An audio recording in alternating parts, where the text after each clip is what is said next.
Karma comes for a pro-Palestine and pro-Gaza activist. Joe Biden apparently got lost looking for Narnia, and rich, elderly, white, liberal, lifelong residents of Martha's Vineyard believe that they're the next ones to be deported. You cannot make this stuff up. But first, we turn to MIT. Look, graduation is a time of celebration. It's a time to reflect on the last 4 years and just really be excited about what the future holds for you, right? But take a look at what happens when the class president, who happens to be a pro-Gaza, pro-Hamas activist, takes the microphone. I'm so incredibly grateful to be here with you all today to reflect on our time at the Institute, to celebrate what we have accomplished, and to encourage us to approach the future with intentionality and integrity. It is no secret that at this time, academic institutions across the country are shrouded in a dark cloud of uncertainty. The question of what will happen next echoes in our minds, and there is a lot of fear in many of our hearts. We cannot allow fear to keep us from doing that. You have faced the obstacle of fear before, and you turned it into fuel to stand up for what is right. You showed the world that MIT wants a free Palestine. Right now, while we prepare to graduate and move forward with our lives, there are no universities left in Gaza. We are watching Israel try to wipe Palestine off the face of the earth, and it is a shame that MIT is a part of it. The Israeli occupation forces are the only foreign military that MIT has research ties with. This means that Israel's assault on the Palestinian people is not only aided and abetted by our country, but our school. As scientists, engineers, academics, and leaders, we have a commitment to support life, support aid efforts, and call for an arms embargo, and keep demanding now, as alumni, that MIT cuts the ties. Just the absolute most inappropriate place to do that sort of thing, right? And the irony here is that she doesn't realize how her own words make her a hypocrite. If you truly believe that MIT is enabling Israel, if you believe that MIT is partially responsible for this genocide, then why did you go to MIT in the first place? Why didn't you drop out or transfer somewhere else? No matter whether you got a scholarship or took out student loans, it's your attendance, your tuition is funding MIT, which is supposedly helping fund the war in Gaza, right? So it just is the height of hypocrisy here. And also, I guarantee that despite the fact that she's bashing MIT and essentially calling them evil, she's going to use the MIT name and the MIT brand to propel her own career and leverage her own status in life. So I don't want to hear anything from her. Now, you heard the crowd react as she was speaking, but there were actually a lot more boos than was evident in that video. In fact, a lot of students, including a lot of the Jewish students, began walking out as she was speaking. The Israeli occupation forces are the only foreign military that MIT has research ties with. This means that Israel's assault on the Palestinian people is not only aided and abetted by our country, but our engineers, academics, and leaders. We have a commitment to support life, support aid efforts, and call for an arms embargo.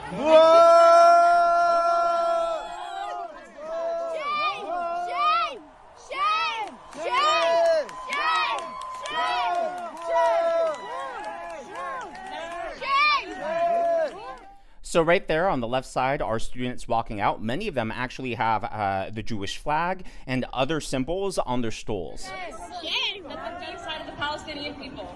And so we carry with us the obligation.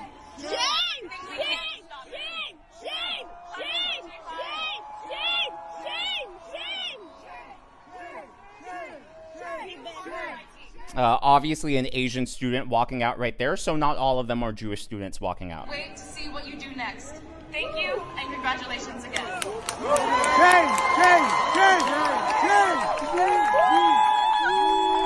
Now, believe it or not, that right there was not the commencement ceremony. So MIT's commencement was on Friday. This right here happened on Tuesday. This was a pre-graduation celebration event. So what happened? Well, she was banned from the commencement ceremony. According to NBC News, MIT bans class president from graduation commencement after pro-Palestinian speech. Now, Mega has published the email from MIT telling her that she's banned from graduation. It says, "Dear Mega, on behalf of senior leadership, we write to share that you are not permitted to attend today's commencement ceremony and you are restricted from campus until 4 p.m. today. Your tickets have been deactivated."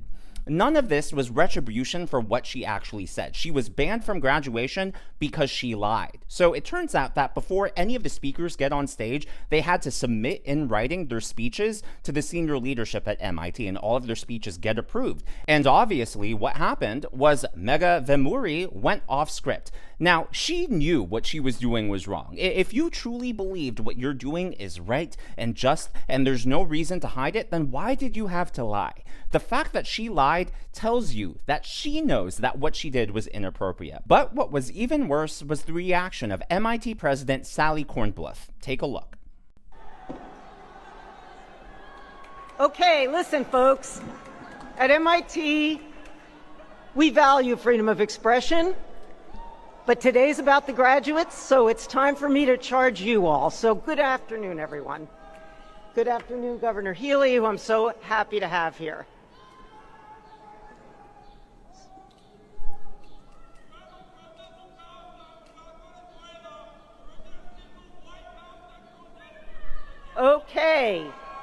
Okay, folks. There is a time and a place to express yourselves, and you will have many, many years to do it. Let's talk today about our graduates.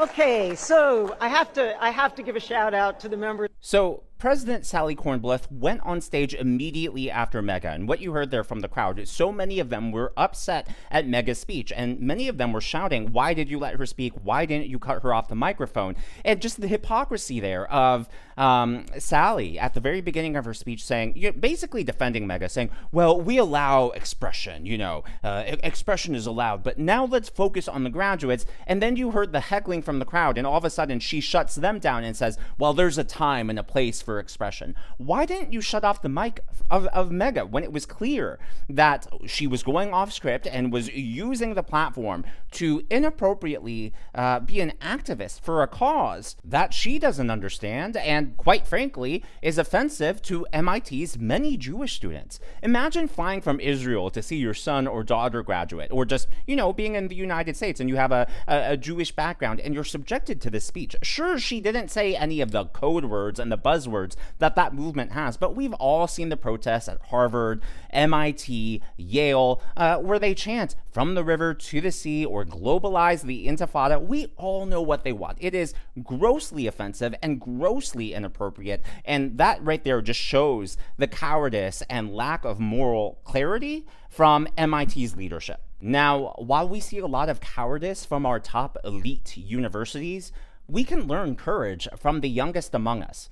So in case you've forgotten who DJ Daniel is, he is the young black man who President Trump named an honorary member of the Secret Service. Well, they posted this, the White House posted this just recently. We're lifting up agent DJ Daniel in prayer after his dad, Theodis, shared that DJ is now facing 3 new tumors. DJ is one of the strongest, bravest young men and has now been sworn into 1,351 law enforcement agencies across the country.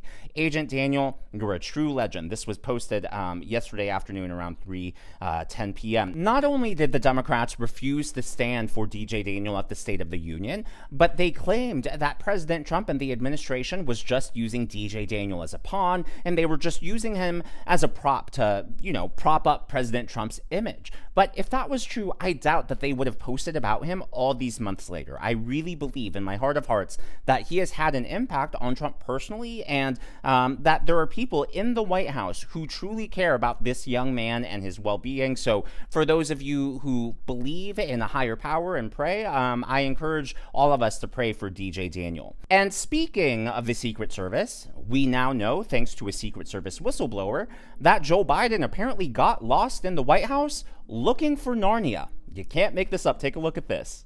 Listen, I'll tell you something that I haven't said before because it came from a Secret Service whistleblower this past year. I talked to so many of them after the attempted assassinations of President Trump. But this Secret Service whistleblower actually was assigned to Biden, and he told me that Biden used to get lost in his closet in the mornings in the White House. I mean, the guy literally stumbling around in the White House residence couldn't find his way out of his own closet. The president of the United States. I mean, this is outrageous. We were lied to. Yeah, I 100% believe that. This is the same guy, Joe Biden, who couldn't find his way off the stage, who at one point actually was guided onto a stage by a blind man using a cane. So I don't find that hard to believe at all. In today's video, I would like to recognize Life is Good, Jinda Munuro, and Jackie H as the members of the Governor's Club. Again, these are people who have given super thanks and tips to the channel. I am so glad that you enjoy the videos, and I appreciate your support. Well, yesterday on CNBC, they gave great news on the economy, and they thanked President Trump for all of this. What I love is that this isn't news from the White House. This isn't even news from Fox News, you know, which many accused of being a Republican or right-leaning outlet. This is coming, I would say, from one of the more centrist places. Personal income is up 0.8%. That is almost triple the expectations, and it underscores, we could talk about a lot of issues, but when you look at income for the first 4 months of the year, they're powerful numbers, Joe. Up 0.6 in January, up 0.7 in February, up 0.5% last month, up 0.8 this month. This is a great 4-month start to any year. Now, with the income shooting up, and by the way, 0.8 is the strongest income month-over-month jump since May of 21, when it was 1.9. Just excellent news. Things are heading in the right direction, and this is all on top of the tariffs and the uncertainty around that. Now, even despite the tariff uncertainty, the trade deficit has already been cut in half. The last number is, of course, a very important number to this administration. This is the trade balance, which is a deficit, expecting minus $143 billion. Wow, it comes in much, much smaller, minus $87 billion. And now this follows a 163 that gets converted to 162 billion with a minus sign, the worst since record-keeping 1989. Then we cut it in half to 87.6. 87.6 would be the lightest, and I have to really go back.